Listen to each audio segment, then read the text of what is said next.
Eh bien, bonjour à tous, chers amis téléspectateurs. Il est 9 heures, nous serons ensemble jusqu'à 10h30. Aujourd'hui, nous sommes le 6 novembre 2021. Nous allons nous intéresser ce matin à une caravane qui a été lancée par l'Office national des droits d'auteur et des droits voisins. C'est une caravane qui a été lancée dimanche dernier pour sensibiliser et surtout pour informer quant à l'importance d'adhérer donc aux droits d'auteur. C'est une caravane qui sillonne plusieurs wilayas. Nous nous intéresserons ce matin au festival du film européen en compagnie de Nabil Kitoni, le festival qui a débuté le 4 novembre au niveau de la Cinémathèque d'Alger et se clôturera le 11 de ce mois. Alors également très bientôt la 9e édition aussi la 13e édition du festival de la bande dessinée aura lieu après 2 ans d'absence. Donc ce sera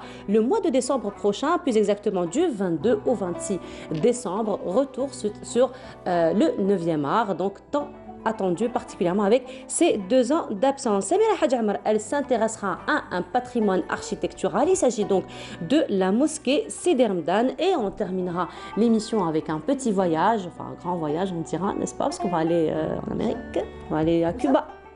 C'est un grand voyage. C'est un grand voyage. Et ce sera en compagnie de Lilia Bekhaled, elle qui nous proposera cette fois-ci la musique cubaine. Voilà pour le menu de ce matin. Vous l'auriez compris, Mina Abed est parmi nous ce matin pour nous donner un peu plus de détails sur les nouvelles du ciel, d'autant plus que hier, donc déjà en après-midi, nous avons été bien gâtés par les pluies.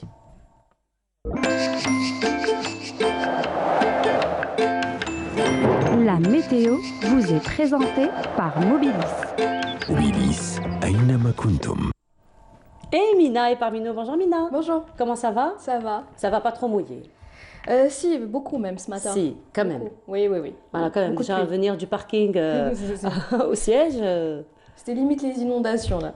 Limite, mais ça fait du bien. Hein. Ça fait du bien. Ça fait du bien quand même. Hein. Ça fait du bien. On en avait besoin et ça fait quand même assez longtemps qu'on n'a pas eu des pluies comme ça. Toute une nuit, toute une journée. Toute une nuit, toute une journée. Apparemment, ça va se poursuivre. Ça va se poursuivre au moins jusqu'à lundi à peu près. On a un BMS cette fois-ci? Pas spécialement. Non. Pas spécialement. Par contre, il faut rester quand même vigilant. Il faut rester vigilant. Vigilant. Il faut faire très attention. C'est vrai que parfois les pluies sont imprévisibles. Hein. Oui, surtout quand il y a beaucoup de pluie en très peu de temps. Ça, c'est ça qui provoque en fait les inondations. La Terre n'a pas le temps d'absorber toutes ces pluies-là. Donc faites vigilance. Quand même attention. Voilà, un peu plus de détails, Mina. Avec plaisir. Avec toute la générosité que Mina. Bien sûr. Hein, allez, comme d'habitude. Allez, c'est à toi, Mina. Merci beaucoup. Bonjour à tous. Très bon réveil. Effectivement, aujourd'hui, on a un ciel assez couvert, hein, carrément couvert, sur les côtes ouest et centre avec des pluies assez marquées, des pluies qui seront parfois sous forme d'averses orageuses, toujours vers les côtes ouest et centre, des pluies également vers la partie est. Cette matinée, on notera un petit peu de neige vers les hauteurs de l'ouest et puis sur la partie sud, un ciel peu nuageux sur le Nord Sahara, le Sahara central, nuageux vers la Saoura avec un petit peu de pluie sur les oasis. Les températures de cet après-midi, eh bien, on notera une baisse sensible du mercure avec un minimum de 9 degrés. Chlef Rilizen, Tiaret ainsi qu'Al-Bayadin Hama, 13 degrés Jilfa. 15 seulement à Oran, 15 également à Tlemcen, 16 degrés à Alger, 20 degrés Gardaya, Hassim Saoud, 38 degrés à Ilizi. On sera 31 degrés à Janet, 28 à Darar, 32 Insalah et enfin 38 degrés, ça sera le maximal pour l'extrême sud. On passe tout de suite à l'état de la mer pour cet après-midi. On notera une mer très agitée. Vers les côtes ouest et centre agité vers la partie est avec des vents entre 20 et 50 km/h à l'ouest et au centre et entre 10 et 20 km/h vers la partie est. On passe tout de suite au continent africain pour aujourd'hui. Eh bien, on notera un ciel assez nuageux, parfois même couvert, avec des pluies. À Bangui, encore Kinshasa, Abidjan, ciel voilé à Abuja, ainsi qu'à Addis Abeba. Et Nairobi, côté Mercure, on notera 27 degrés à Nairobi, 24 à Addis Abeba, 32 degrés à Kinshasa et enfin 31 degrés à Abidjan. Encore une fois, excellente matinée. À tout à l'heure midi.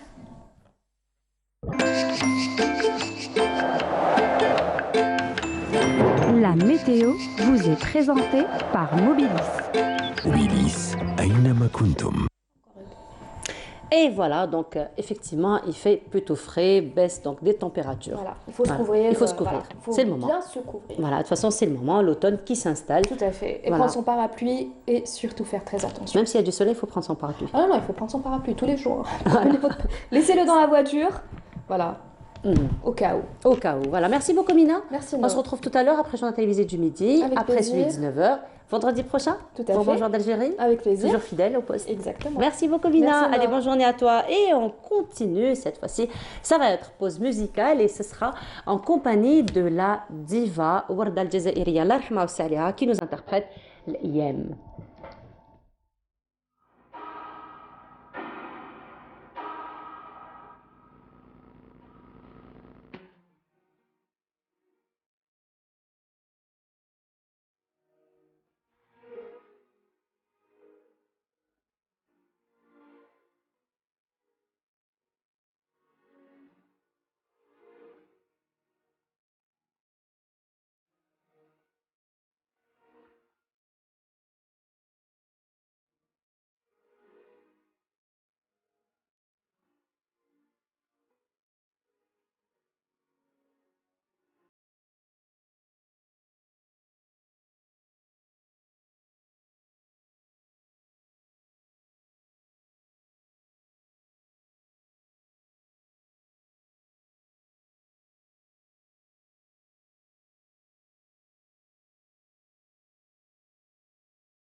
Et voilà, c'était Iyam interprété par Warda Jazairi, Allah yarhama wa salihah. Nous allons parler à présent des droits d'auteur à travers cette caravane qui a été lancée dimanche dernier. Ce sera accompagné de notre invité Ida Ismaili. Bonjour. Bonjour. Bienvenue à vous. Merci. Alors, vous êtes chef de département documentation au niveau de l'ANDA. Alors, c'est une caravane de sensibilisation, d'information qui a été lancée dimanche dernier, donc le 31 octobre. Donc, c'est la première de cette envergure parce que vous avez touché plusieurs wilaya, contrairement à ce que vous avez l'habitude de faire. Effectivement. Donc, sous l'égide du ministère de la Culture, donc l'Office national des droits d'auteur et des droits voisins organise donc une caravane de sensibilisation, donc, comme vous avez si bien dit, à travers le territoire national, en touchant une trentaine de villes. Donc, elle se déroulera du 31 octobre jusqu'au 2 décembre 2021. C'est une caravane de sensibilisation c'est une initiative en fait qui vise à se rapprocher des auteurs et des artistes algériens afin de connaître leurs problèmes et afin également de mieux faire connaître l'Office national des droits d'auteur.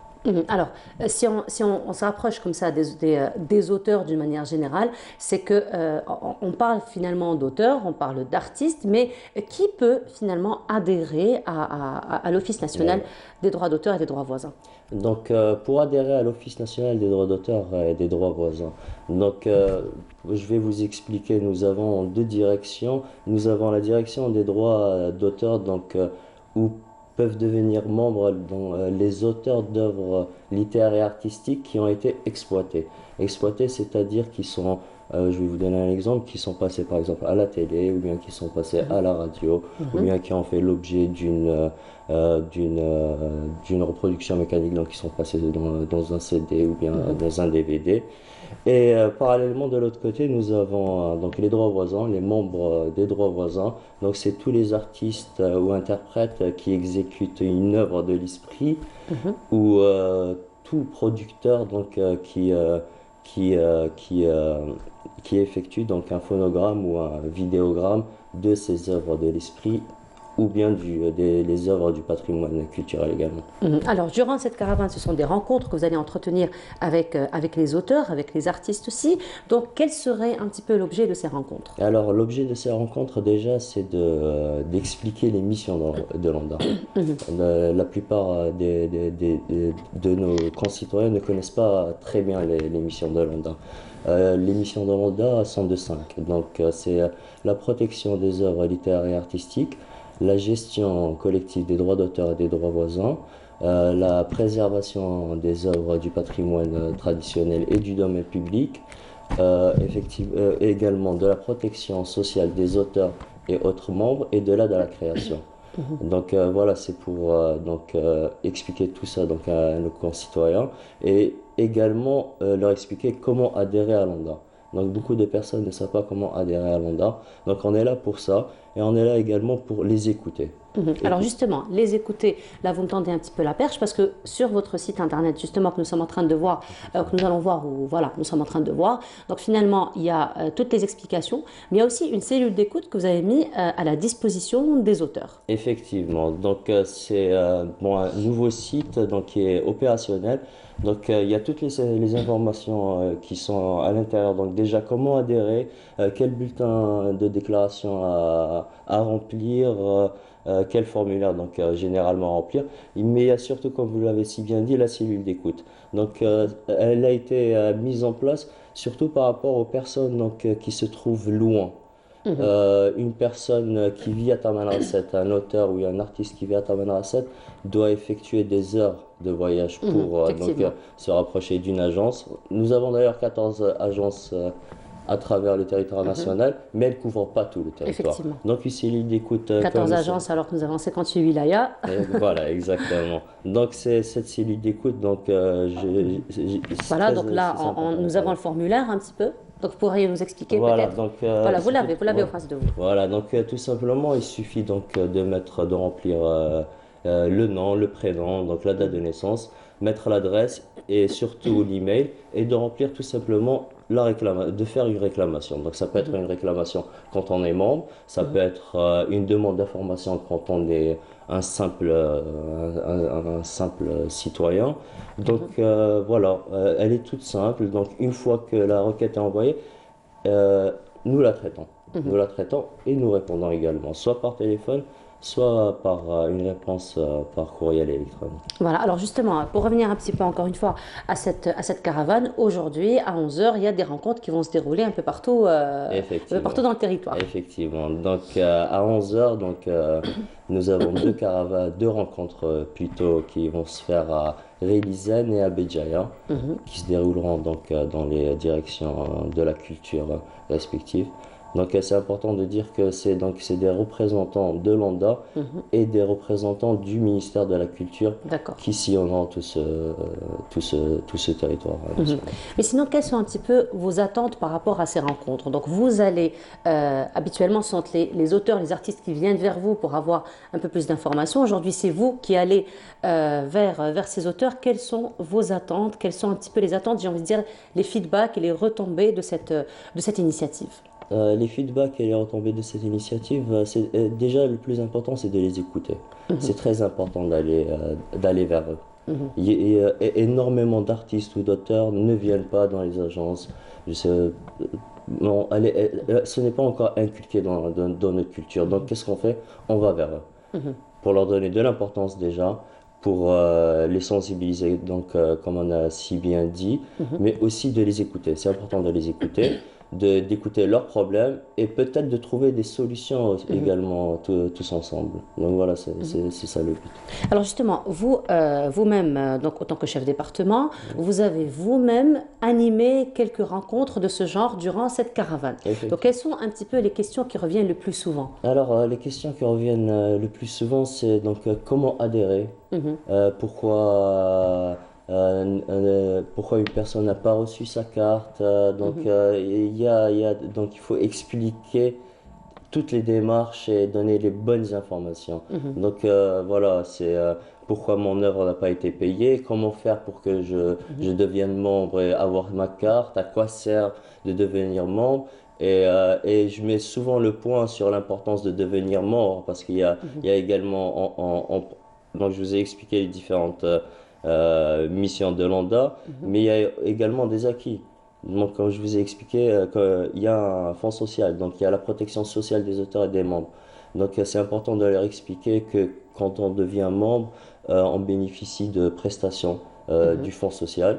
Par exemple, l'allocation de retraite complémentaire, il y a l'allocation de secours, l'allocation de vieillesse et également l'allocation décès. Donc si un auteur ou un artiste décède, donc par exemple l'ONDA fournit finance les frais funéraires à hauteur de 90 dinars. Et cette fois-ci avec la pandémie justement, vous avez pris en charge les artistes parce qu'il y a eu aussi un fonds pour la Covid. Effectivement, donc tous les membres, donc c'est important de préciser que ce sont les membres de l'ONDA qui ont cotisé, donc qui ont bénéficié de l'aide Corona. Donc depuis 2 ans, il faut signaler que tout est à l'arrêt. Tout est à l'arrêt, pas de spectacle, pas de concert.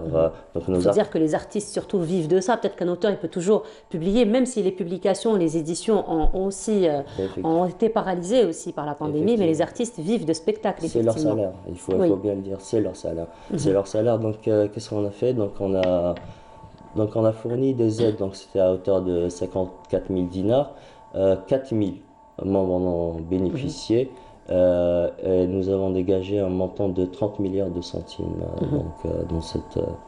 pendant cette initiative. Voilà. Alors, donc vous faites des rencontres et vous recevez beaucoup de questions. Moi, j'ai une question en tant que citoyenne. Alors, lorsqu'on parle donc de droits d'auteur, c'est vraiment pour préserver aussi. Alors, non seulement on est payé pour, effectivement, il y a eu des aides, il y a des fonds sociaux, effectivement, mais par la même occasion, on cherche à être protégé. On cherche vraiment que nos œuvres soient protégées. Aujourd'hui, il faut dire, avec la technologie, bien qu'elle nous rend beaucoup service, mais il y a aussi le revers de la médaille. Donc, aujourd'hui, avec la technologie, donc on peut être être très vite piraté, très facilement. Donc des auteurs, par exemple, j'ai envie de dire en format PDF, on peut très vite télécharger les photocopies, etc. Donc justement, comment on peut préserver les œuvres donc, dans ce bouillonnement, j'ai envie de dire, technologique? La première chose que je dis aux créateurs, c'est que l'œuvre est protégée dès sa création. Par contre, ce qui est important, c'est que donc nous avons le volet de la protection simple. Donc, ce qui est important, c'est dès qu'une personne crée une œuvre de l'esprit, qu'elle vienne la protéger à l'endroit. Donc, nous fournissons une protection simple. Donc, on demande simplement à nos créateurs de ramener l'œuvre sous un certain format, donc pour la protéger. Et comme vous dites, si elle est piratée, si elle est s'il y a une contrefaçon, si elle est reproduite sans l'autorisation de l'auteur, donc l'accusé de dépôt, parce qu'on fournit un accusé de dépôt en échange du dépôt. Ensuite, l'Office national des droits d'auteur est là pour accompagner nos créateurs en cas de problème avec toute utilisation non autorisée ou non autorisée. Mais sinon, ça serait aussi une invitation à tous les auteurs, à tous les artistes de dénoncer. Bien Parce sûr. que parfois on est piraté de cette manière, Bien mais sûr. on ne dénonce pas. Donc s'il n'y a sûr. pas de dénonciation, automatiquement, il n'y a pas de suivi. Exactement. C'est important de dénoncer, c'est important de signaler. D'ailleurs, les plateformes numériques, par exemple YouTube, quand une œuvre de l'esprit est utilisée, ils ont un bouton signaler. Donc vous allez signaler, donc vous dites que l'œuvre m'appartient. Donc ensuite, il y a toute une procédure, donc ils vous demandent pourquoi vous la signalez. Donc vous leur expliquez, vous leur envoyez carrément l'accusé de dépôt, comme quoi l'œuvre a été déposée en votre nom, parce qu'on est toujours présumé auteur jusqu'à preuve du contraire. Donc l'accusé de dépôt ADEC, il est fait pour ça. Alors il faut dire qu'au niveau de l'ANDA, vous n'avez pratiquement rien laissé au hasard, parce que tout est publié, donc tous les droits, les lois aussi, donc tout est publié. Il suffit juste de se déplacer à votre niveau, Oui, peut-être pour avoir un petit peu plus ample information, pour avoir tous les fascicules qui pourraient nous orienter. Effectivement, donc tout le monde est le bienvenu donc, à l'Office national des droits d'auteur. Donc comme vous avez dit, nous avons tous les textes, tous les statuts donc, qui sont à la disposition du public. Il y a également, comme je vous ai dit, le site internet qui est très important, donc il faut aller le voir. Et il y a également la page Facebook, donc il faut suivre donc, à chaque événement, chaque publication. Donc nous mettons cela soit sur le site, soit sur la page Facebook. Donc par exemple, dernièrement, nous avons fait la répartition des droits d'auteur. Qui est pour la reproduction mécanique et pour l'exécution publique. Et nous avons dégagé un montant de 138 milliards de centimes. Donc voilà, toutes ces informations, ce type d'informations, vous les retrouverez soit sur la page Facebook, soit sur le site internet. Et également sur le site, vous êtes le bienvenu, que ce soit à Bolloré ou bien à Digoujmouna. Ah ben voilà, donc on peut directement se déplacer pour avoir plus ample information. Mais sinon, est-ce qu'on peut avoir quelques statistiques, par exemple, Oui, pour ce qui est de nombre, par exemple, d'adhérents Bien sûr, donc comme je vous ai dit, donc, nous avons les membres, donc les créateurs. Donc au niveau des droits d'auteur, nous avons environ 14 500 donc, auteurs membres de l'Office national des droits d'auteur. Et à côté, nous avons également environ 10 500 membres des droits voisins, ce qui fait un total de 25 000 membres. Mais je suis sûr et certain qu'il y en a beaucoup plus. Beaucoup plus, donc voilà pourquoi on fait ce type de caravane. Qui évolue dans le nombre, effectivement. Mais bien sûr, on a une population qui est créatrice, on a une population qui cherche à interpréter. Donc c'est ce qu'on fait, c'est pour ça qu'on fait ce type de caravane. Et il faut dire que c'est une créativité qui nous impressionne à chaque fois. Hein. Donc ce sont des jeunes qu'on reçoit, par exemple, qu'on rencontre sur les réseaux sociaux, ils sont vraiment impressionnants. Effectivement, la jeunesse algérienne est, comme vous avez dit, très créatrice et elle aime énormément s'exprimer. Donc c'est bien de connaître l'Office national des droits d'auteur afin de les accompagner dans tout cela. Effectivement. Et justement, donc vous avez dit que c'est pour revenir un peu à cette caravane, vous avez lancé le 31, donc ça va se poursuivre jusqu'au 2 décembre. Donc ça va laisser un petit peu le temps de faire un petit peu le tour, on va dire, du pays. Donc, vos prochaines destinations, les prochaines actions que vous allez faire, toujours dans le cadre de cette caravane? Alors oui, donc comme je vous ai dit, il y a une trentaine de villes que nous allons sillonner. Donc il y a il y a trois caravanes. Donc il y a une caravane qui va commencer d'Alger, qui va aller vers l'ouest et descendre jusqu'à Béchar et Tindouf. Une autre caravane donc, qui commence à Alger, qui va sillonner l'est et descendre jusqu'à Djennet et Ilizi. Et une dernière donc, qui va commencer donc, avec Alger, le centre, et descendre d'ailleurs jusqu'à Ain Ghazal. Voilà. Voilà, donc ce sont des rencontres entre-temps qui sont thématiques ou c'est toujours ouvert aux auteurs, c'est toujours ouvert comme ça aux questions, aux questionnements? Voilà, donc généralement donc c'est une présentation. Ensuite, c'est des échanges, c'est des questions-réponses. Donc voilà, donc la plupart du temps, on règle des problèmes sur place. Voilà. La plupart du temps, donc... Il suffit juste de communiquer finalement. Exactement, donc combien de téléphones j'ai pris afin de les appeler et de leur dire voilà ce qu'il faut faire, voilà... Vous les avez appelés, c'est sûr. Bien sûr, bien sûr. Voilà, c'est fait pour. C'est fait pour. Un message que vous voudriez faire passer ce matin à tous les auteurs, à tous les artistes, justement encore une fois, pour mieux les accompagner? Bah, tout d'abord, donc venez bien nombreux à ces rencontres. Vous allez trouver ces informations donc, sur la page Facebook ou bien sur le site internet. Vous êtes les bienvenus également sur à Boudourin ou bien à Didouche Morad. Et donc l'Office national des droits d'auteur et le ministère de la Culture, parce qu'il ne faut pas oublier que ça a été fait sous l'égide du ministère de la Culture. Donc on est là pour ça, on est là pour les accompagner, on est là pour leur amener des solutions. Donc qu'ils ne se sentent pas seuls. On est là pour ça. Voilà. Il suffit juste donc qu'ils s'ouvrent à vous comme vous êtes ouvert à eux. Voilà. Merci beaucoup d'avoir été parmi nous ce matin. Merci. Je rappelle, Ida Ismaili, vous êtes le chef de département documentation au niveau de l'Office national des droits d'auteur et des droits voisins. Merci encore une fois. Puis on vous souhaite une belle continuation pour ce que vous allez entreprendre. Merci beaucoup. Et on continue dans un petit moment. Nous allons parler de cinéma en compagnie de Nabil Kitouni. Mais avant cela, on vous propose une petite virée du côté de Blida en compagnie de Fayal Hamdi, elle qui nous fait découvrir un ciné-club. À tout de suite. Imaginez un dîner dans un restaurant qui vous offre à la fois une expérience culinaire et cinématographique dans un lieu qui ressemble à un bric-à-brac vintage. Pour découvrir ce concept original, il faut aller à Blida. Amin Chabou a voulu combiner son amour pour la cuisine et sa passion pour le cinéma. أنا جاتني ليدي تاع ندير هذا المشروع في السينما لأنه أنا نحب السينما. أنا نحب السينما، حبيت نوفق بين الحب تاعي للمهنة تاعي لأني أنا على باز شيف باتيسي وبين حبي للسينما في هذا المكان. Au premier coup d'œil, l'endroit ressemble à un vide-grenier. Mais très vite, on croit cerner la tendance. Le cinéma, mais pas que. Des affiches de films classiques, des posters d'anciens acteurs. Sur un temps amusé, Amin avoue être un collectionneur compulsif, particulièrement de vinyles et d'affiches de films. الحاجات اللي هنايا اللي موجودين هنا في المطعم هما حاجات قدم بين لي زافيش تاع السينما الجزائريه ولا السينما العالميه.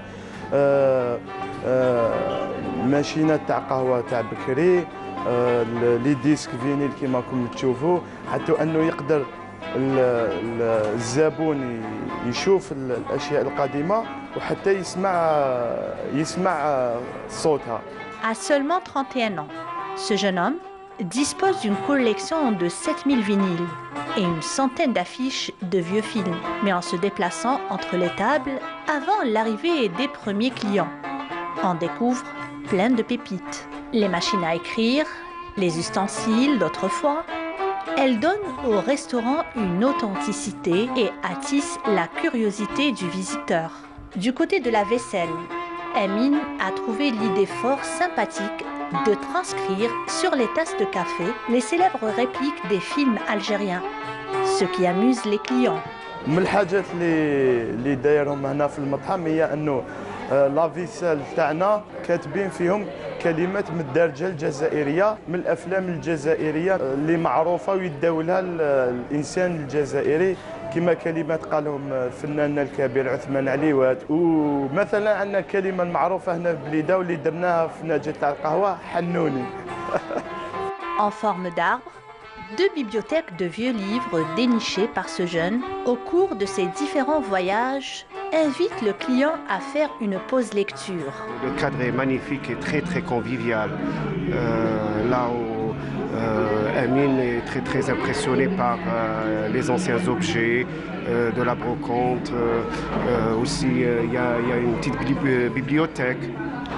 On assiste à des soirées musicales, une petite scène là où la jeune génération vient pour présenter son programme musical. La musique, oui. Voilà, les chansons françaises, les chansons... حسيت روحي صغرت. tellement بنادم وي لا نوستالجي غنى بكري الحطة اللي فيها تاع كلش تاع بكري. Et ça fait plaisir. Le lieu ressemble à son propriétaire. Amine pétrit de passion et de partage. Chaque client est pour lui comme un invité qui vient découvrir son univers. Et de retour sur le plateau, c'était donc un reportage sur un ciné-club au niveau de Blida. Et c'était Feriel Hamdi qui s'était intéressé. Place maintenant au cinéma et ce sera en compagnie de Nabil Keitouni. Bonjour Nabil. Bonjour. Comment ça va? Ça va, très bien. Très bien. Alors Nabil, c'est le grand retour cette année pour Gros Plan. Oui, on va reprendre l'émission, on va continuer en fait, voilà, on va continuer, donc c'est la reprise. C'est la reprise, voilà, c'est la reprise de l'émission Gros Plan, une émission qui s'articule autour du genre cinématographique. Très pédagogique d'ailleurs. Oui, on essaie. C'est le but, en fait, d'une émission, surtout, je dirais, à la télé. C'est le but d'être pédagogique, pas trop, mais aussi donner envie aux gens de s'intéresser au métier, qui parle de métier. En fait, ce n'est que la continuité d'une passion, d'une volonté de promouvoir le cinéma à travers. Il y avait le premier concept. C'était dans le champ, si vous vous rappelez. Oui, ça s'intéressait au métier du cinéma. Voilà. Et c'était donner la parole à des gens qui n'ont pas pu avoir accès, c'est-à-dire à des émissions sur des plateaux, en étant présents sur des plateaux, pour parler de leur métier. C'était ça. Et surtout des métiers qu'on ne connaît pas, parce qu'ils sont toujours derrière la caméra. Des gaffeurs, c'est-à-dire voilà, parler du script, du métier du script, qui est un métier à part entière. Tu parlais beaucoup de métiers avec les protagonistes adéquats. C'est-à-dire, si on parlait de réalisation, on parlait avec le réalisateur, il n'y a pas de problème. Voilà, c'est avec les protagonistes adéquats. Voilà, c'était les métiers du cinéma. Puis, je pensais, bon, on n'a pas tout à fait fait le tour, mais on pense qu'on avait fait un peu le tour. Du moins le plus important, les métiers vraiment phares du cinéma. Exactement. On voulait terminer, et ça nous tient à cœur un petit peu, mais on en parlera là, peut-être au niveau de cette émission, c'est-à-dire l'émission Gros Plan. Des projectionnistes, un métier qui voilà, il y a une certaine forme de nostalgie. Toujours. On dit qu'il existe, mais voilà. Projectionniste. Et voilà, donc on est passé à notre concept, c'est de parler du genre cinématographique, c'est-à-dire, il y a plusieurs genres, policiers, romans et tout. Et en même temps, ayant comme but, objectif, d'intéresser un petit peu le cinéma algérien à ce genre, c'est-à-dire les réalisateurs. Par exemple, il y a beaucoup de jeunes réalisateurs ou de jeunes cinéastes en herbe qui s'intéressent à la science-fiction et comment faire. Il y a des courts-métrages, notamment d'Amin Sidi Boumediene qui a fait Abou Leila, mais qui auparavant avait fait un petit court-métrage lié au genre cinématographique, la science-fiction. Il y a des jeunes qui s'intéressent à autre chose que les films qui se font actuellement ou qui se faisaient par le passé. Films d'horreur, on a eu l'occasion d'en parler, films d'épouvante, on avait amené, voilà. Voilà, donc de parler de ces films et de ces codes, parce que qui dit genre cinématographique, pour certains genres, il y a des codes, il y a des sous-genres. Par exemple, dans les films d'épouvante, il y a des sous-genres. Bon, dans les films d'épouvante, il y a des sous-genres. Les films d'horreur, le slasher, il y a beaucoup de sous-genres. Dans les films policiers aussi, parce qu'il y a des genres qui se croisent. Les thrillers policiers. Voilà. Il y a tout ça, des films historiques. Dans les films historiques à péplum et tout. Bon, même si c'est un genre à part entière. Il y a, et là, on va débuter prochainement, lorsque notre, je dirais, décoratrice Yasmine aura fini le décor, de nouveau Yasmine décor. est jeune, mais Oui, alors ouais, jeune, mais pétrie très talent. grande Ah ouais, artiste, par très contre. grande. Mais je Très la grande remercie artiste, d'ailleurs, par elle a, contre. elle a On la fait un salue bon ce matin. travail avec les moyens de bord, elle a fait un bon travail parce que avant la première saison, première et deuxième saison, c'était au niveau du cinéma, la salle mythique, la salle Oui. Moga.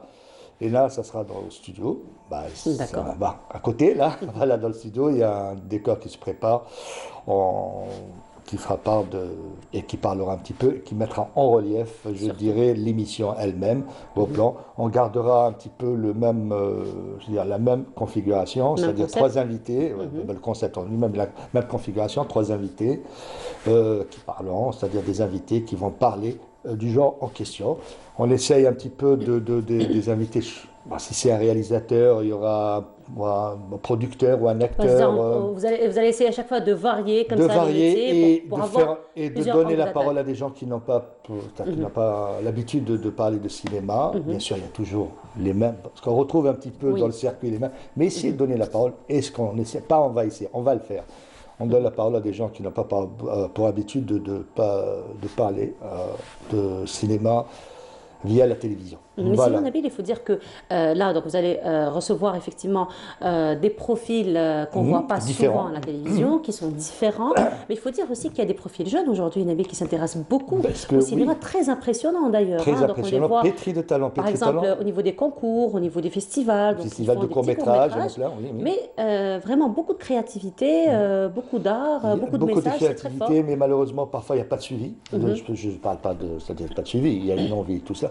Mais après, quand vous passez du cours, il y a une volonté de faire du long, parce qu'il y en a qui n'arrêtent pas de faire que du cours. Mais le but de faire du cours, c'est de passer vers le long métrage, de faire connaître un travail et tout. Et pour cela, il faudrait, je dirais, une assise non seulement financière, mais un suivi, je veux dire, pédagogique. Voilà. Et pour cela, il y a des moyens qui devraient se mettre, je dirais, à la portée de ces jeunes talents. Mais effectivement, il y en a plein de talents. Et ils sont pour la plupart du temps autodidactes, Nabil, parce il y a autodidactes, parce qu'on revient au gros problème pour les écoles de cinéma, exactement. Il y a certaines personnes, il y a parmi eux qui ont eu la chance, je dirais, de faire certaines écoles, pas seulement en Algérie, bon, je parle d'autres écoles à l'étranger, et d'autres, comme vous dites si bien, autodidactes, mais qui à un moment donné, même autodidactes, ils apprennent, ils essaient d'être, je dirais, dans un endroit où ils peuvent être, je dirais, mis en avant, c'est-à-dire mis en avant par leur travail, le potentiel, qui est un potentiel à l'état brut, c'est comme un diamant, et après, à un moment, il faut le polir et faire en sorte que cette personne puisse, par la suite, de peaufiner, c'est-à-dire ce travail-là, qui, à travers un court-métrage, pourra passer au long-métrage, ou peut-être documentaire aussi, parce qu'il ne faut pas oublier un autre genre, le film documentaire, film fiction. Il y a plein de talents. Malheureusement, on les connaît à travers d'autres festivals. Ils sont obligés aussi de s'expatrier, mais à travers le festival. Il y en a qui ont... Bon, maintenant, il y a beaucoup de festivals, alors, il faut le dire aussi. Dernièrement, il y a eu un festival de court-métrage à Tlemcen, mais avant, j'ai entendu parler de certains Algériens, mais à travers un festival qui s'est déroulé à Tokyo, c'est-à-dire au Japon, d'autres en Europe, partout un peu en Europe, en Amérique latine, et ils ont réussi à avoir des prix, un travail connu, reconnu, applaudi, et je dirais, j'aimerais bien que ce travail-là soit ponctué par, je dirais, non seulement une reconnaissance, mais je dirais, à un moment donné, une volonté que des protagonistes, je dirais, qui sont autour du cinéma algérien, de faire en sorte que ces jeunes puissent continuer de travailler au niveau de ce métier, c'est-à-dire au niveau de ce métier-là, un métier passionnant pour certains, mais malheureusement, certains laissent tomber à un moment donné, puisqu'ils n'ont pas... Non, quand il n'y a pas d'accompagnement, il n'y a pas les moyens qui suivent, il n'y a pas, effectivement, on est très vite découragé. Alors, pour revenir encore une fois à Gros Plan, votre émission, donc, qui sera très bientôt, Inch'Allah, lancée, donc les téléspectateurs pourront donc reprendre un petit peu avec l'émission. Alors, donc, cette fois-ci, donc Gros Plan, d'une manière générale, comme vous l'avez dit, s'intéresse au genre cinématographique. Donc, à chaque fois, vous nous faites découvrir un genre. Au genre, et il y a aussi des numéros bis où c'est des fois au format. Ce qu'on avait fait pour le court-métrage, parce que comme c'est je dirais, un moyen d'expression visuelle, c'est-à-dire déprimé, c'est-à-dire vraiment privilégié par la jeune génération algérienne, parce qu'on passe par le court. Il n'y a pas beaucoup de longs métrages, vous pouvez me les citer, il y a 1 ou 2 films par an, et encore, 1 ou 2 films par an. Mais les courts métrages, il y a beaucoup de gens, parce que c'est plus facile, plus accessible. Plus accessible, oui. Voilà, on a un temps court, et les moyens, je dirais, sont plus accessibles pour un court métrage pour un long. Ça ne veut pas dire qu'il y a peu de moyens pour un court métrage, voilà. Je parle peut-être au niveau du budget. Voilà, il y a des formats où l'actualité veut qu'on parle d'un événement précis, mais qui met, voilà, des fois vous avez des numéros bits. Mais sinon, c'est le genre cinématographique. Nous avons traité du film historique, nous avons traité du drame, du film dramatique, nous avons traité de la comédie musicale, nous avons parlé de ce genre cinématographique. Et parfois aussi de parler de ce qu'il y a eu des films algériens qui soulignaient ce genre en question. Si, il y a eu, par exemple, pour la comédie musicale, il y a eu Saha, il y a plein de films, voilà. Et en même temps, voilà, parler des codes, et voilà, cet aspect-là pédagogique. Mais on parle ça. Bon, pour le film western, il y a quelques, je dirais, films, même s'il y a des films western spaghetti, parce qu'il y a un autre spaghetti qui a été tourné en Algérie au niveau de Boussaada, qui s'appelle 3 pistolets pour César, qui a été produit par Casbah Film. Voilà. Sur le péplum, il y a certains péplums qui ont été tournés en Algérie, Sanson et Dalila, même si c'est pas voilà, Sanson et Dalila, toujours à Boussaada. C'est dommage qu'une ville qui a 70 ans, qui a une relation avec le cinéma de plus de 70 ans, puisse laisser, je dirais, alors qu'il y a plein de films qui ont été tournés là-bas. Je dirais ce qu'on appelle dans l'aspect, vous avez des décors bibliques, ce qu'on peut trouver, on peut tourner par exemple des films, comme je disais, des films des péplums, des films datant d'histoire ancienne et tout, ou même des films révolutionnaires, des films de guerre, il y a plein de films, comme le décor.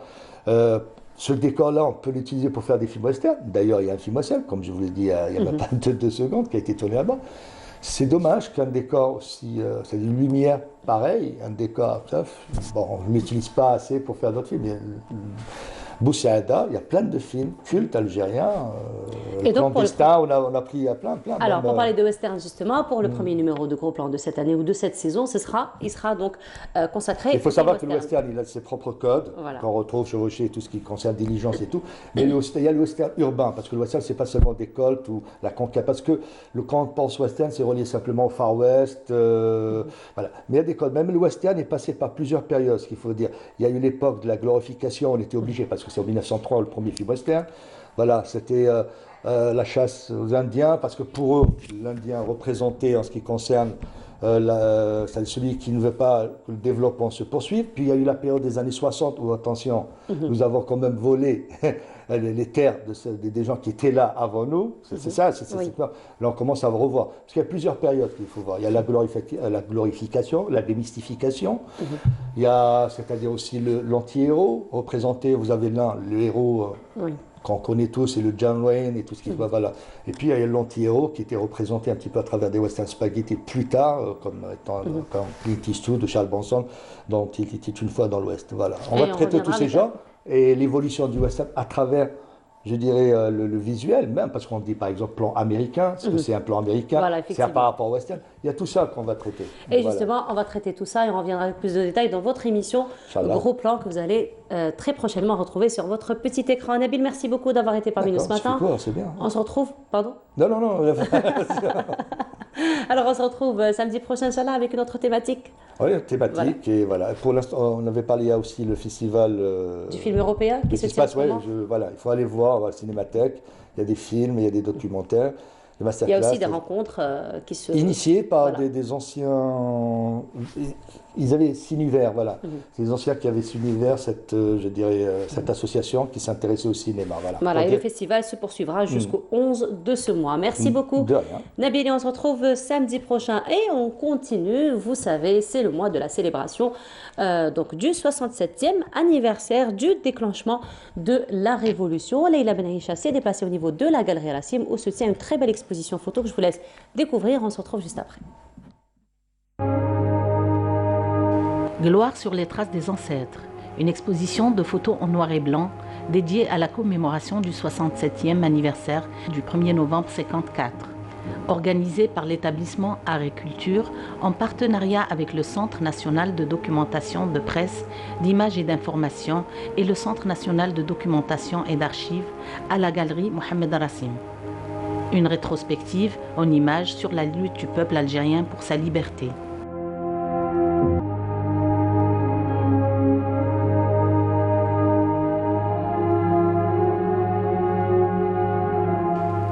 L'exposition est axée sur 3 volets. Elle comprend la lutte armée dans le maquis, l'adhésion à la laine, l'entraînement, la transmission, la fabrication des armes.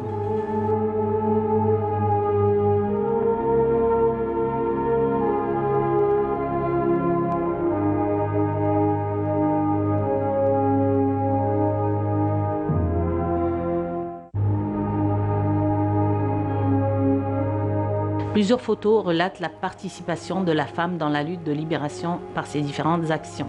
Parmi elles, des femmes algériennes de cœur, sans oublier tant d'autres restées inconnues.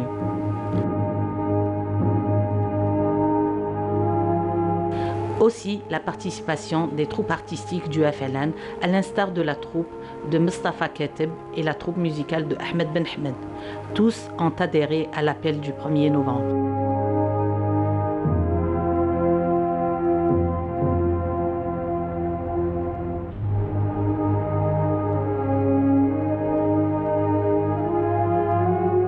Ces dizaines d'arrêts sur images réelles témoignent de la grandeur d'un peuple soudé autour de l'ALN, évoquant chez le visiteur des émotions fortes à la fois de colère anticoloniale et la fierté d'appartenance à un peuple fier et insoumis.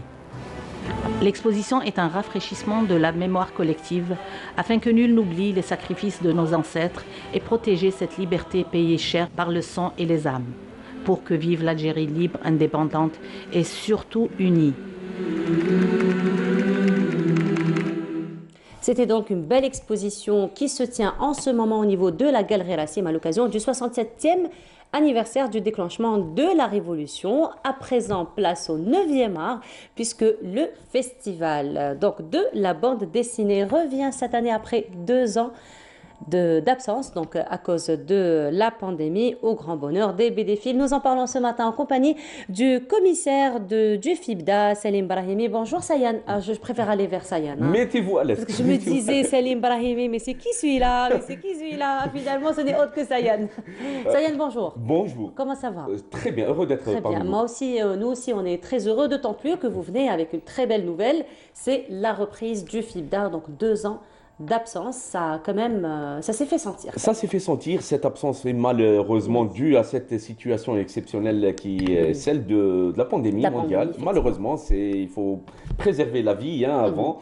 Oui. Et justement, la date naturelle du Festival international de la bande dessinée, c'est la première quinzaine d'octobre. Effectivement. Mais en cette période-là... Encore une fois exceptionnelle. Encore une fois exceptionnel, on était sous confinement et donc on ne pouvait pas, en tout cas partiel, et on ne pouvait pas le faire. Mais heureusement que le ministère de la Culture et des Arts accorde beaucoup d'intérêt à cet art majeur qui est le 9e art, vous l'avez très bien dit au début, et nous a permis de le faire pour ne pas perdre cette édition en décembre exceptionnellement. Cette édition s'intitule, a pour slogan l'édition de la Renaissance, Tabat al-Inbi'af en arabe.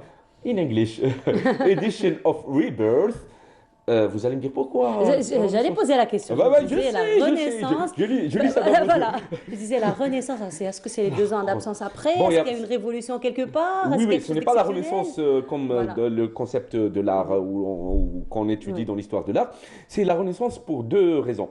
La première, c'est, comme vous l'avez dit, cette absence qui a tant duré pour tous les arts, mais le 9e art en particulier. Les maisons d'édition sont moribondes, il faut le dire. Les auteurs n'arrivent plus à s'éditer, comme les éditeurs aussi n'arrivent pas à commercialiser leurs travaux puisque les librairies étaient fermées, on était sous confinement.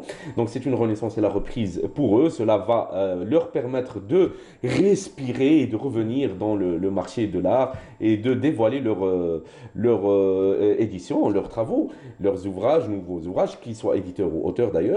Mais également la renaissance parce que c'est une nouvelle équipe qui émerge et qui vient avec une nouvelle philosophie du festival. Cette philosophie est axée sur 2 plans. Le premier est celui de la formation, qui est très importante pour nous. La formation, dès mon installation au début de l'année à la tête du festival, avec l'équipe organisatrice, j'ai signé une convention avec l'École supérieure des beaux-arts d'Alger, à sa tête M. Djamal Larouk, que je salue d'ici parce qu'il nous a accueillis à bras ouverts. Et cette convention, il y a plusieurs types de collaboration entre le festival et l'École supérieure des beaux-arts. Et d'ailleurs, je salue ses efforts où il a permis l'intégration de la bande dessinée, le 9e art, comme spécialisation, en tout cas comme module pour le moment, et après comme spécialisation à l'École supérieure des Beaux-Arts.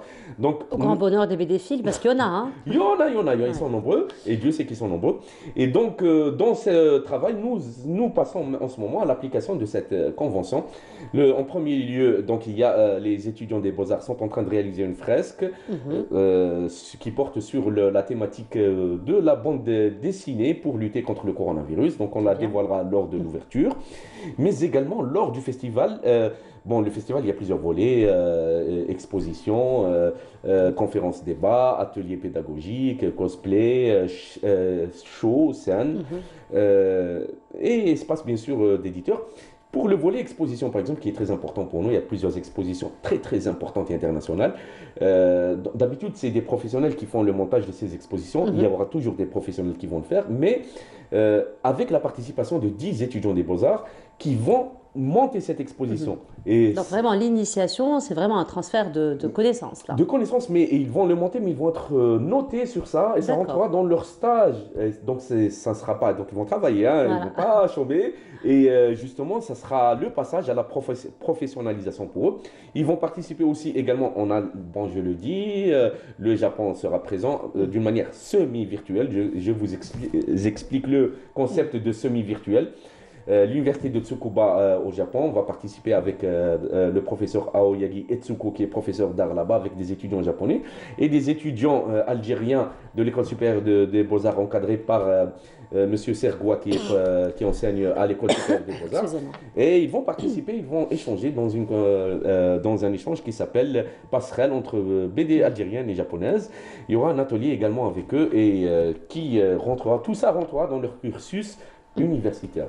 Très bien. Alors pour les BD-Fils, donc ça c'est pour la professionnalisation. Maintenant les BD-Fils... L'aspect, là c'est l'aspect formation. Maintenant, pour les, comme vous le dites, les passionnés de bande dessinée, j'aime bien le terme BD-Fils. Donc, ça vient de cinéphile, BD-Fils, pourquoi pas. Et donc ces BD-Fils vont venir nombreux. Donc il y a deux types de publics. Ils vont venir nombreux, hein, ça c'est sûr. Après 2 ans d'absence, déjà ils sont toujours nombreux. Alors cette année... Non, mais ils attendent avec impatience. Ça leur manque ce festival. C'est un festival indispensable. Effectivement. Donc, c'est un art à part entière. Et l'expérience algérienne est leader dans le monde arabe et en Afrique. Il faut garder notre place parce que certains pays amis arabes commencent à émerger dans cet art, notamment le Machalak, dans le Moyen-Orient. Donc, nous, on doit garder notre place. Il faut dire que la bande dessinée est non seulement un art, mais en Algérie, c'était aussi, avant l'indépendance, un vecteur de lutte, comme ce fut le cas pour la troupe du FLN. On va citer le monsieur Zanoun, on était colonisé par la France, et qu'est-ce qu'il faisait lui, comme les Algériens sont toujours intelligents, il dessinait dans une revue à l'époque française, Algérie Actualité, des personnages de BD algériens, et il mettait des messages cachés. Qu'est-ce qu'il mettait? Il dessinait le croissant et l'étoile algérienne cachée. Les Français ne se sont pas rendus compte de ça, mais voilà, donc toujours l'Algérien lutte. Après l'indépendance, il y a eu les aînés de la bande dessinée qui ont émergé avec la revue Mqaidesh, El Manchar et autres. On va citer Slim, on va citer Aram, on va citer Melouah Lahirma, on va citer... Ils sont nombreux. Et maintenant, c'est la nouvelle génération qui s'est emparée de tous les styles, manga, comics et franco-belge, mais avec la touche algérienne. Donc, ce festival est dédié déjà d'une part, est dédié aux BD-Fils et aux passionnés de bande dessinée, mais également aux professionnels de la bande dessinée. Et le deuxième volet, c'est le volet familial, grand public. Donc, pour que les gens puissent, déjà pour qu'on puisse vulgariser c'est quoi un art, parce qu'il y a beaucoup de gens qui ne font pas la différence, par exemple, entre une bande dessinée et un conte. Voilà, effectivement. Alors, on rappelle que ça va se passer au niveau de Maqam Chahid. Donc, l'Office national de Riyad el-Fath Maqam Chahid, ce sera du 22 au 26 décembre prochain. Et ça, à cette occasion, on a lancé les concours. Donc, il y a 4 volets pour les concours. Il y a le concours professionnel. Il n'y a pas de limitation d'âge. Il faut que l'auteur, il est international, celui-là. Il faut que l'auteur ait édité son ouvrage en papier. Il y a la catégorie meilleur projet, donc c'est à partir de 16 ans. Oui. C'est entre 2 et 10 planches dans la thématique lutter contre le coronavirus à travers la bande dessinée. La même thématique pour les enfants de moins de 16 ans, ados et préados et enfants. Donc pour les encourager à participer et le concours cosplay qu'on fait avec l'Office national des droits d'auteur et droits voisins qui a reconnu justement cette pratique culturelle. Au grand bonheur donc des cosplayers. Voilà, merci beaucoup. Et bienvenue à l'Office de Riyad Fat du 22 au 26 décembre. Merci beaucoup, Saïd. Vous y voir. Hein. Moi, je suis dans l'obligation de venir. Moi, même si je ne veux pas venir, je suis dans l'obligation de venir parce que j'ai déjà un BD-fil à la maison et qui a déjà fait ses premiers pas en BD. Alors, il attend ça avec impatience. Voilà. Bienvenue à vous. Merci beaucoup, Sayan. Et au BD-fil. Et au BD-fil surtout. Merci beaucoup, Sayan. Donc, longue vie au FIBDA et puis bonne réussite pour cette édition. Merci beaucoup. On rappelle, c'était la 13e édition du FIBDA. Et on continue. Cette fois-ci, nous allons nous intéresser à une artisane. Donc, il s'agit de Jamila Aynouch que Samira Hadjamar a rencontrée. Vous allez voir, elle fait de très belles choses à base de Hanbel. Regardez, on se retrouve juste après. Elle a tronqué sa robe noire contre sa passion. Une passion dévorante pour qui elle plaide de toutes ses forces. Donner une seconde vie au Hanbel. Mon premier Hanbel, donc j'en ai fait un coussin de sol. Et une amie de Timimoun est passée chez moi. Elle m'a dit, écoute, tu devrais présenter ton travail. Il y a un concours. Tu devrais présenter ton travail. On est intéressé par ce que tu fais, par le recyclage. Je me suis présentée au concours, mais je n'étais pas du tout dans la course. Hein. J'aimais ce que je faisais, c'est tout. J'ai eu premier prix. Et ce fut le démarrage d'une très très belle aventure. Le Hanbel la Zarbiya, un patrimoine algérien, et de ses caractéristiques, Jamila Aïchoun nous en parle. Une fille, par exemple, je parle des filles de Timimoun, quand elle se marie, elle ne revient plus chez ses parents. Mais elle peut envoyer un tapis où elle exprime ce qu'elle vit. Elle peut leur dire « je suis enceinte, je suis heureuse ». Donc c'est une symbolique caractéristique qui est en relation avec la vie familiale. Des babouches, des coussins, des sacs, autant d'objets revisités et très tendance. Tous les tapis usagés, je dis bien usagés, c'est-à-dire les tapis qui présentent une usure. Je veux attirer l'attention que de nos jours, on est en train de couper les Hanbel nomades de très grande valeur. On les coupe pour faire des coussins, ça devrait être interdit. Du vieux, on peut faire du neuf et très sympa en plus. Voilà le leitmotiv de cet artiste qui fait tout pour protéger ce patrimoine. C'était donc un portrait de Jamila Aïchoun que Samira Hadjamar a rencontré. Samira est parmi nous ce matin. Bonjour Samira. Bonjour Noël. Comment ça va? Très très bien. Très très bien Samira. Alors tu as fait une belle rencontre. Hein? Oui, j'étais avec Madame Aïchoun il y a quelque temps, je pense il y a une semaine. Elle est avocate. Et elle a décidé un jour avocate de formation, et un jour elle a décidé de changer de métier. Changer de métier, carrément, c'est une conversion. Pratiquement, elle fait plus aujourd'hui du recyclage de tapis que d'affaires, je veux dire de tribunal. Elle est moins au tribunal qu'à l'artisanat. Voilà. Donc elle l'intéressait quoi? C'est qu'elle ne prend pas un vieux tapis ancien qui est en bon état pour le recycler en sac ou en chaussures. Elle le fait sur des tapis qui sont usés, soit par l'humidité, soit qui ont subi l'usure du temps, ou alors qui ont des trous tout simplement, et elle en fait de très très belles choses. Voilà, donc finalement c'est une façon de recycler aussi le patrimoine, Samira, parce que ça reste quand même un patrimoine. Parlons de patrimoine, pour ta rubrique aujourd'hui, tu as choisi encore une fois de parler du patrimoine, mais cette fois-ci patrimoine architectural, puisqu'on va s'intéresser à Jamia Sidi Ramadan. Jamia Sidi Ramadan, la mosquée Sidi Ramadan qui est située en haut de la Casbah, elle culmine comme la Casbah sur la mer Méditerranée, sur Alger, sur la baie d'Alger.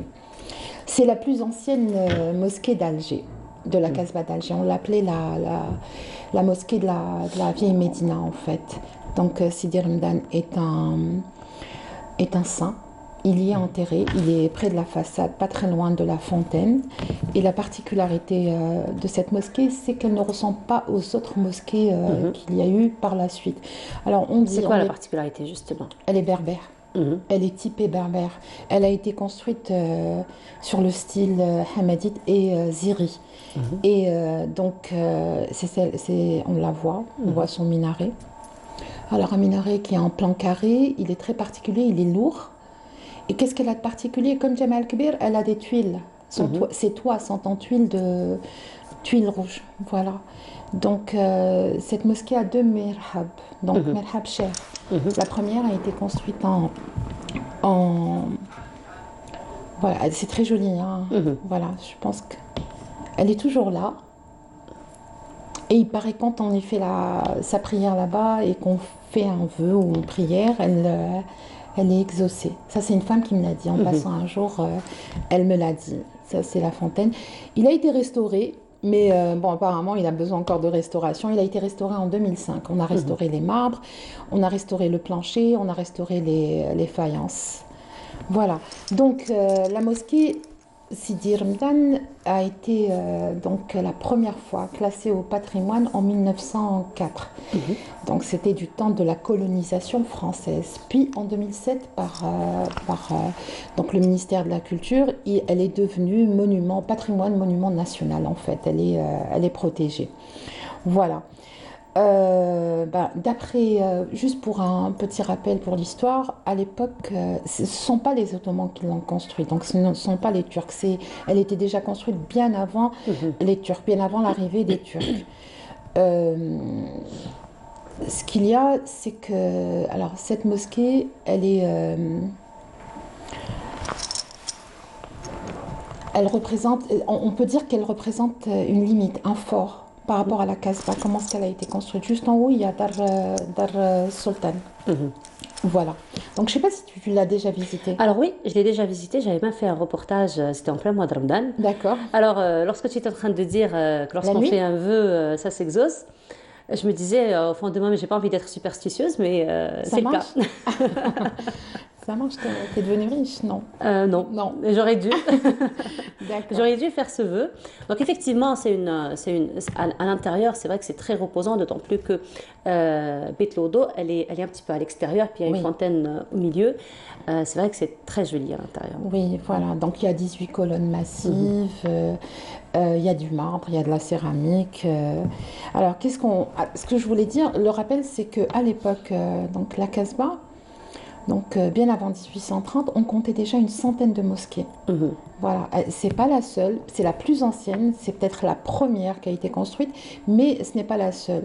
Ensuite, d'après Haïdou, donc à partir de 1830, il y avait à peu près, pour te dire, 13 grandes mosquées à la Casbah, 109 petites mosquées et 12 zawiyas. À cette époque, à partir, on va dire, du 15e, 16e siècle et après, dans chaque quartier de la Casbah, il y avait une fontaine, puisque les gens n'avaient pas d'eau à l'intérieur. Ou sont rares les maisons qui ont un puits à l'intérieur dans le patio. Mais les gens ne faisaient pas rentrer l'eau chez eux, parce que la Casbah est construite en terre, donc il y a un risque. Aujourd'hui, bon, le problème se pose. Donc c'est ça qui nuit énormément. Donc il y avait même des boulangeries dans chaque quartier, c'était la répartition était faite comme ça dans la Casbah. Et donc il y avait un lieu de culte pratiquement dans tous les quartiers. Ça pouvait être une petite mosquée, comme ça pouvait être une grande mosquée. Voilà. Il faut dire que c'est une mosquée qui est ouverte jusqu'à aujourd'hui, donc les fidèles se rendent toujours à cette mosquée. Elle est toujours en service. Elle ne s'est jamais arrêtée, même en 2005, quand ils avaient fait la restauration. Ça n'a pas arrêté les habits. Ils n'ont pas arrêté en fait la prière. Voilà, ça reste un lieu de culte très fréquenté, en particulier pendant l'Eid, les jours de fête. Aussi, voilà. Ramadan. C'est ça. C'est ça. Voilà. Merci beaucoup, Samira. Je t'en prie, Nour. Pour cette petite virée, donc encore une fois, au cœur battant d'Alger. Cœur battant d'Alger, oui. Et la Casbah reste le cœur palpitant d'Alger. C'est ça qui fait battre le cœur d'Alger et des Algérois. Effectivement. Merci beaucoup, Samira. Merci. On se retrouve samedi prochain, Inch'Allah, pour une autre thématique. Et voilà. Merci beaucoup, Samira. On continue. On va se retrouver pour la dernière station de cette matinée. Nous allons aller du côté de Cuba, cette fois-ci, pour s'intéresser à la musique cubaine. Ça te dit? Et comment? Et ce sera en compagnie de Lilia Bekhaled. Mais avant cela, ça va être une virée dans les ruelles d'Alger à travers ces images. Et on se retrouve juste après.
De retour sur le plateau, cette fois-ci, viré Cuba. Et ce sera en compagnie de Lilia Bkhaled. Bonjour Lilia. Bonjour. Comment ça va? Ça va. Merci beaucoup Lilia. Pourquoi? Vraiment, je tenais à te remercier ce matin. Pourquoi? Eh ben parce que la dernière fois, tu m'avais posé la question. Tu m'avais demandé alors qu'est-ce qu'on va faire la semaine prochaine. Moi, la première chose qui m'était venue à l'esprit, c'était Cuba. Parce que c'est vrai que j'adore la musique cubaine. Même si j'aime beaucoup latino, mais cubaine. Particulièrement, elle m'inspire. Et je viens et je trouve que Lilia a effectivement préparé de la musique cubaine. Bon, non, c'est pas vrai. C'est qui t'a dit ça? J'ai complètement changé depuis, hein, tu sais. Pas du tout. Mais alors, pas du tout. C'est vrai. Non seulement tu vas parler de la musique cubaine aujourd'hui, mais ce sera à travers d'une icône de la musique cubaine. Tout à fait. Tu es très bien informée, Nour. Et chose promise, chose due. Donc, je t'avais dit que dit avant de venir. C'était Cuba. Oui, je t'avais dit que c'était Cuba. Je t'avais posé la question la semaine dernière. Tu as choisi Cuba. C'est vrai que moi aussi j'adore Cuba, hein. C'est peut-être le pays que j'aime le plus en Amérique latine.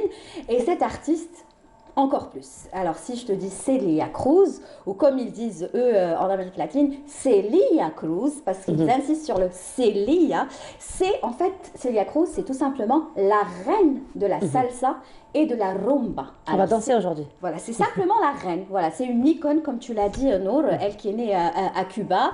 Bon, c'est vrai qu'elle est décédée aux États-Unis, parce qu'ensuite, elle est partie s'installer aux États-Unis bien après. Mais elle a commencé à Cuba. Et à quel âge? Imagine à quel âge elle a commencé à chanter un chiffre juste comme ça. Dans les rues de la Havane, parce qu'elle est issue d'une famille très, très, très pauvre, d'un quartier de la Havane. Et donc, pour pouvoir aider ses parents un petit peu, elle sortait, elle dansait, elle chantait, et elle avait à peine 12 ans. Tu te rends compte, 12 ans dans les rues de la Havane. Alors, qu'est-ce qu'elle faisait? Elle chantait, elle dansait et ça amusait les touristes. Et puis, elle s'est achetée, elle a pu s'offrir sa première paire de chaussures grâce à un couple, enfin, grâce à son talent de chanteuse et de danseuse à l'âge de 12 ans. Mais c'était un groupe de touristes qui passait et qui a tellement été ébloui par ce qu'elle faisait qu'ils lui ont offert une paire toute neuve de chaussures. Elle était très, très contente. Et ensuite, sa tante paternelle lui a dit, écoute, toi, tu as beaucoup de talent. Fais-moi confiance, je vais t'emmener, je vais t'inscrire dans des petites écoles, des associations, tu vas faire de la musique, etc. Et son père ne voulait pas parce qu'il voyait pour elle une carrière d'institutrice, etc. Et une fois, elle a rencontré justement une institutrice qui lui a dit « Va faire ma fille de la musique parce que ce que tu vas gagner en un mois, c'est le salaire d'une institutrice de 10 ans. De 10 ans, exactement. Donc voilà, depuis, sa carrière a explosé. Elle a commencé tout doucement avec des petits groupes à la Havane jusqu'à être repérée par des producteurs. Et là, c'est l'explosion jusqu'à l'âge de presque 89 ans. Donc elle a chanté jusqu'au bout. Et je vous propose déjà d'écouter et de voir le premier extrait qui va certainement vous dire quelque chose. Parce que je suis sûre, Nour, que vous avez dansé au moins une fois sur ce titre. peut-être, je vais vous le dire tout à l'heure. Si c'est Cuba, c'est sûr. Oui, parce que ça nous emmène directement aux vacances. Même si je ne sais pas danser la salsa. Oui, mais ça, quand il même. faut juste, il n'y a pas Quelques beaucoup, petits c'est pas pas. très difficile. Écoutez-moi ça et je suis sûre que vous allez reconnaître. Allez.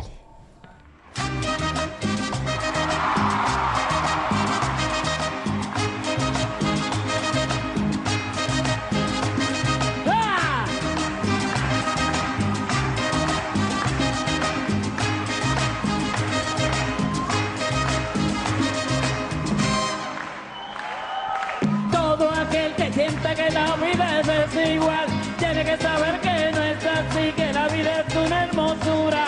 Hay que vivirla y todo aquel que piensa que está solo y que está mal tiene que saber que no es así, que en la vida no hay nadie solo y siempre hay alguien. Ay, no hay que llorar, que la vida es un carnaval y esto es de yo vivir cantando.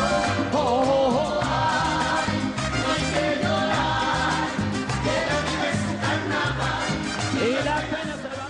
Alors, j'ai pas dansé une seule fois sur cette musique. Plusieurs Alors, fois. pour être honnête, hein, jusqu'à maintenant.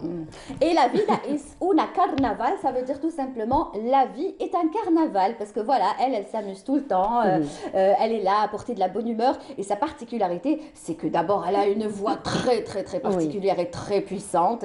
Et quand elle danse et quand elle chante surtout, elle utilise ce qu'on appelle de l'humour. Donc voilà, ça rigole. Elle se prend pas trop au sérieux, même si elle a une voix exceptionnelle. Même elle, sur scène, elle est très imposante. Elle est imposante. Voilà, c'est une femme qui a fait des tournées dans le monde entier, qui a partagé la scène avec des sommités. Et puis voilà, ça, c'est Celia Cruz. Et c'est pour ça que je voulais vous proposer. Ça reste quand même la référence en matière de salsa et de rumba. Parce que ce qu'elle fait, c'est vrai que c'est de la salsa, mais vous allez retrouver des notes de rumba, du cha-cha-cha, du mambo. C'est plusieurs styles qui se mélangent dans le style de Celia Cruz, hein, même si on l'appelle la reine de la salsa et de la rumba. Voilà, effectivement. Alors, Celia Cruz, en plus qu'elle ait partagé certainement la scène avec de grands chanteurs, avec de grands artistes, parce que c'est un peu, on va dire, le destin de tout grand artiste, hein, c'est vraiment de partager, parce que c'est d'abord une culture de partage.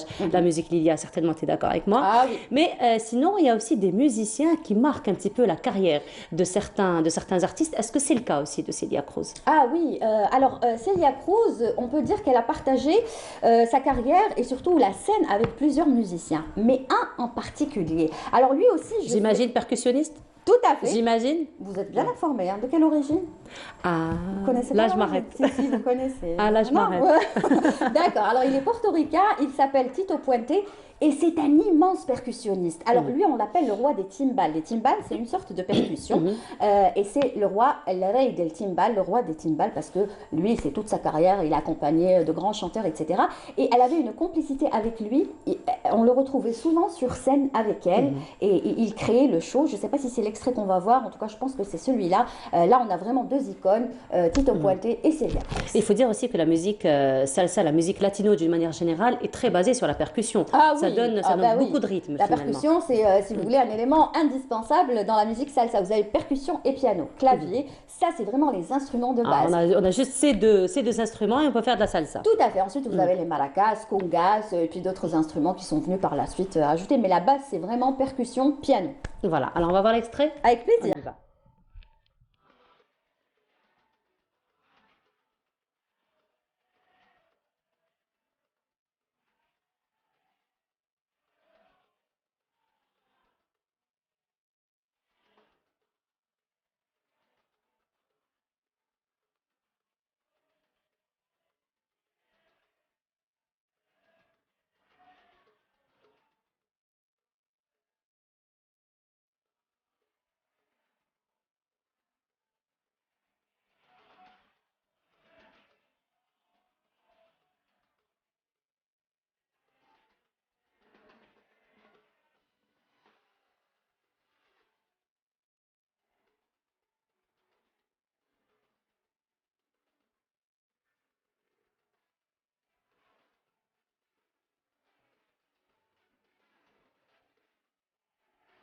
On est en train de rigoler justement par rapport aux grimaces, les gars. Donc on voit finalement qu'il est en plein, vraiment, il Exactement. vit. Il est en transe. Voilà, en transe, c'est vraiment le mot. Et c'est toujours comme ça. Tito Puente, c'est vraiment El Rey del Timbal. C'est le roi des timbales et c'est un monstre.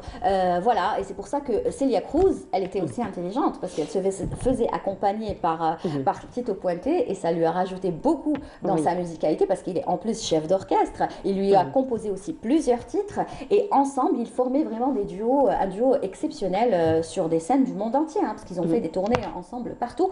Et à chaque fois, même dans les paroles, on disait Tito, Tito, Celia, Tito. La chanson d'ailleurs, celle-ci s'appelle Tito et Celia. Ah ben voilà. Il faut dire aussi que la musique n'a pas d'âge, hein, Lilia. Donc on voit que même à un âge quand même assez avancé, il s'éclate, il est en transe.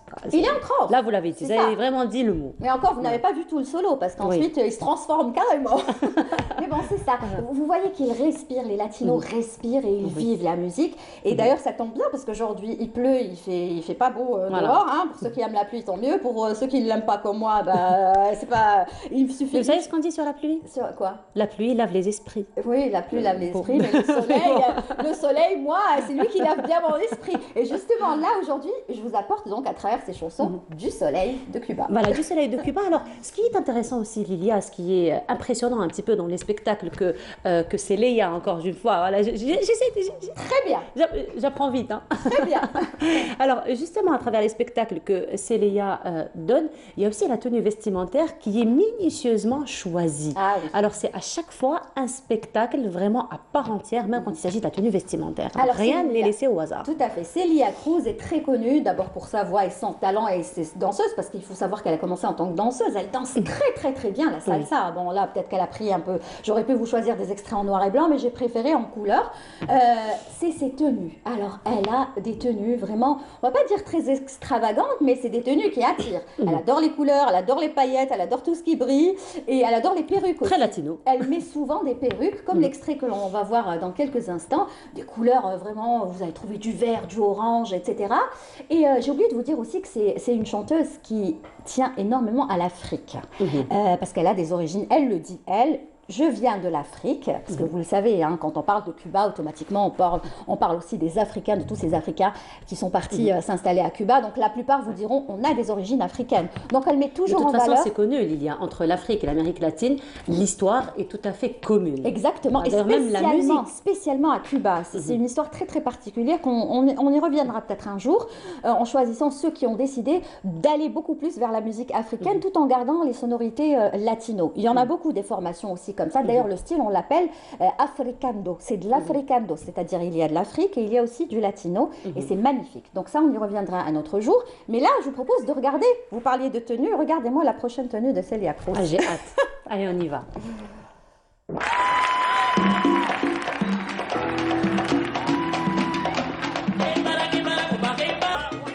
Kimbala. Alors, vraiment, ça me rappelle un beau film que j'ai regardé, que je regarde en boucle d'ailleurs. Oui, lequel? Street Dance. Ah oui, avec Sofia Boutella, effectivement. C'est vrai que dans Street Dance, on écoutait beaucoup de morceaux latinos. Alors, dans Street Dance, parce qu'il y en a eu deux.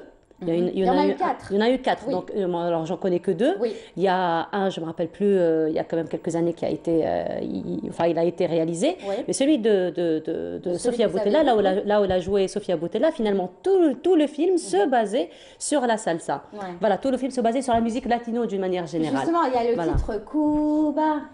Exact. Il y a aussi celui-là en version très techno aussi, sur lequel d'ailleurs Sofia Boutella dansait divinement bien. La salsa. Voilà, vous êtes bien informés. Vous vous accrochez tout doucement. C'est bien. Dans quelques temps. Déjà, il y a eu une petite base. Déjà qu'il y a eu une terre fertile. Alors, vous avez bien planté. Moi, j'aime bien quand j'ai en face de moi quelqu'un qui aime la musique latino parce que c'est important et ça me donne encore plus envie d'en parler. Donc, bravo, Honor. Bravo à vous. Alors, le titre qu'on va voir, parce qu'il faut savoir que Celia Cruz a repris quelques titres. Voilà, il y a même Mariam qui nous dit que nous sommes en harmonie. Ah bon, même Mariam. Ah, c'est vrai que Mariam, c'est la première fois qu'elle assiste à la rubrique aujourd'hui. Voilà. Je pense qu'elle va s'habituer, elle va venir chaque samedi. Certainement. Mariam, qu'est-ce que t'en penses? Ouais, samedi prochain, ça va être du lourd aussi. Mariam, je te le dis dès maintenant. Voilà. C'est ce que je dis, c'est bon, le samedi désormais c'est pour Mariam. Très bien, alors attends d'écouter ce morceau, parce que comme je vous le disais, Celia Cruz a repris aussi des classiques qui sont très très connus, comme par exemple I Will Survive de Gloria Gaynor, qu'elle a repris en salsa. C'est pas le titre que j'ai choisi, j'ai préféré celui-là. Pourquoi? Parce que d'abord elle a repris le titre d'un groupe mythique qui s'appelle les Beatles. Si je vous dis les Beatles, et bien sûr, c'est un groupe qui a marqué aussi les années 50, 60 et 70. Et puis le titre, je ne sais pas si vous le connaissez, Obladi, Oblada. Effectivement. Elle l'a repris en version salsa. Et là, je peux vous dire que ça fait danser. Il y a du rythme. Et c'est vraiment un titre magnifique. Donc écoutez la version de Celia Cruz de Obladi, Oblada.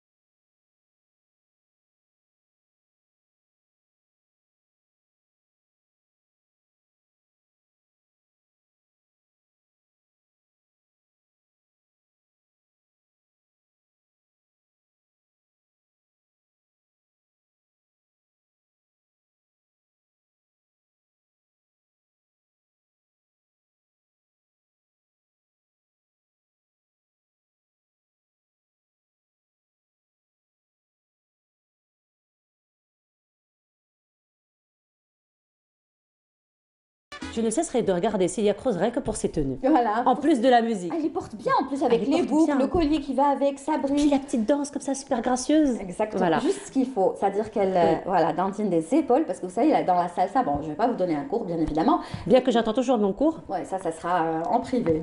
Ouais, mais ça n'a pas encore commencé depuis le temps. Mais allez, il faut qu'on s'organise, c'est tout. Donc il faut juste dandiner les épaules, un petit peu, juste les épaules, c'est très important, et les mains, c'est tout. Il ne faut pas juste connaître les pas. Les pas, ça vient par la suite. Donc c'est ce qu'elle fait justement, parce qu'elle le fait très très bien. Mais c'est très gracieux, c'est vrai que c'est très gracieux. Alors Lilia, on dit que Celia Cruz est guarachera. Voilà. Guarachera, c'est Guarachera. Guarachera, ça vient du mot guaracha.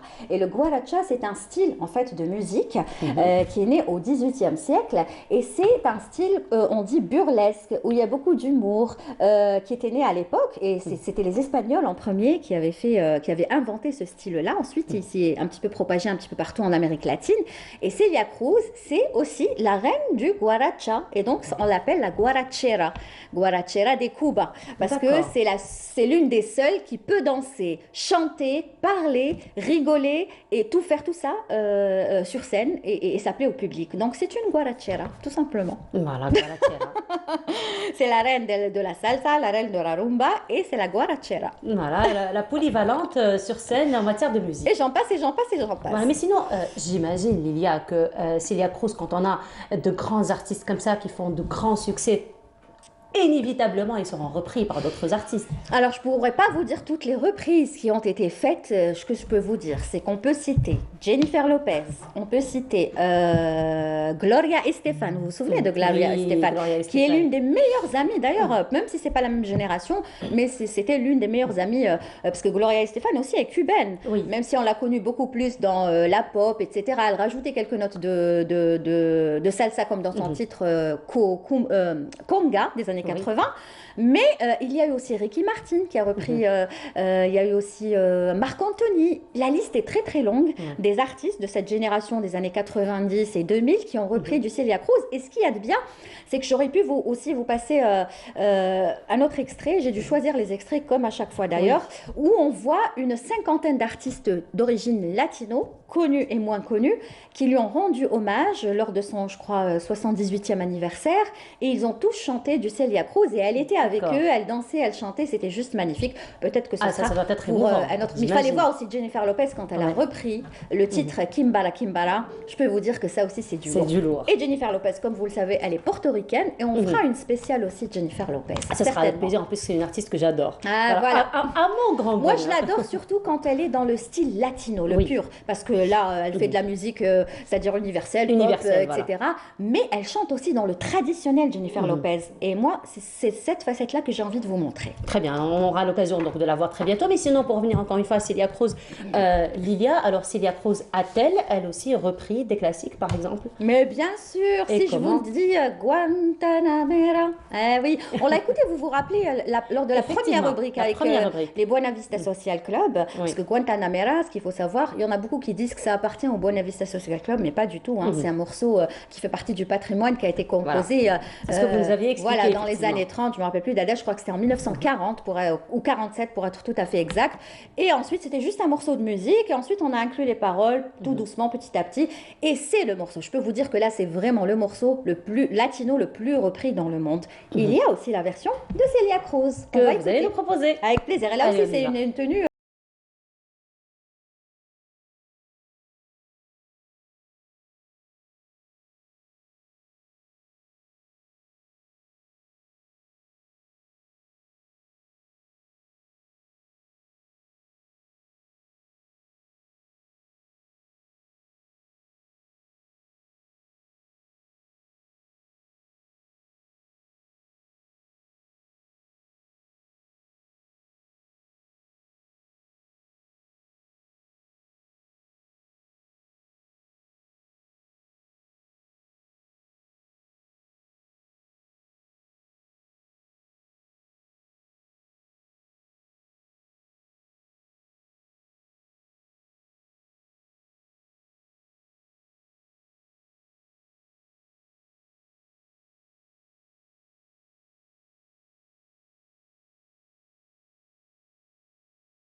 Ça avance, hein.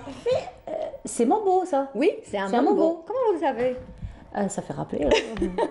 Il y a quelques sonorités comme ça qui. Voilà, maintenant vous commencez à faire la différence Un entre petit peu, la oui, salsa, je commence. le mambo. Je vous ai dit, j'apprends très vite. Bien, très bien, bon élève, Noloda. Oui, c'est un mambo. Donc, quand on a un bon enseignant. Ah bah merci, c'est gentil. C'est un bon mambo parce que vous avez le mambo lent et vous avez le mambo très très rapide.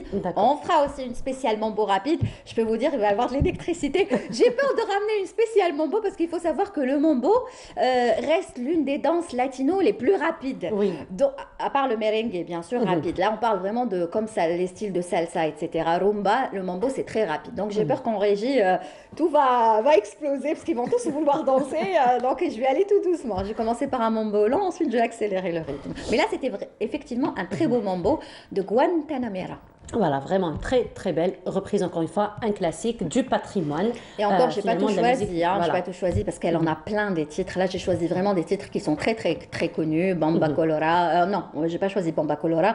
Si j'avais su qu'on avait le temps, j'aurais pu peut-être le passer, mais c'est pas grave. Kimbara, Kimbara, Guantanamera, La Vida es una Carnaval, donc que des tubes de Celia Cruz, qui reste pour moi l'une des plus grandes chanteuses latino et cubaines. Voilà, alors on rappelle juste Lilia que ce que vous avez partagé avec nous ce matin, c'est vraiment un petit peu, on va dire, la fin de carrière elle a commencé de très, Celia, très mais jeune. elle a commencé très très jeune. Je vous ai dit, voilà. on fera une autre où je vous passerai que du Celia Cruz en noir et blanc, parce que c'est aussi la qualité de son qui n'est pas très audible, et c'est pour ça que j'ai choisi plutôt ces extraits-là. Mais bon, on fera une autre, hein, parce qu'elle a tellement un parcours riche. Nous avons toute une saison, Lilia. Nous avons toute une saison, il y a tellement de choses. Voilà, c'est pas suffisant. Mais bon, heureusement qu'on a le samedi pour pouvoir partager avec les téléspectateurs la musique latino. Surtout dans une journée aussi pluvieuse qu'aujourd'hui. J'espère qu'on a réussi à vous apporter le soleil chez vous. Certainement. Merci beaucoup, Lilia. Merci. Pour encore une fois ce beau choix. Merci encore une fois d'avoir répondu à mon choix. Mais il n'y a pas de souci. Mais la prochaine fois, ce sera mon choix. La prochaine fois, je vous laisserai faire. Je me fais confiance. Et comment? Je peux vous dire que la semaine prochaine, ce sera très original. C'est tout ce que je peux dire. Ce sera de l'originalité. Allez, ce sera un avant-goût, on va rien dire. Merci beaucoup, Lilia. On se retrouve samedi prochain. Avec plaisir. Et nous arrivons à la fin de notre émission. Merci beaucoup de nous avoir suivis. Je vous souhaite une très agréable journée à tous. Je vous retrouverai avec un très grand plaisir demain, Inch'Allah, et ça sera à partir de 8h. Au revoir.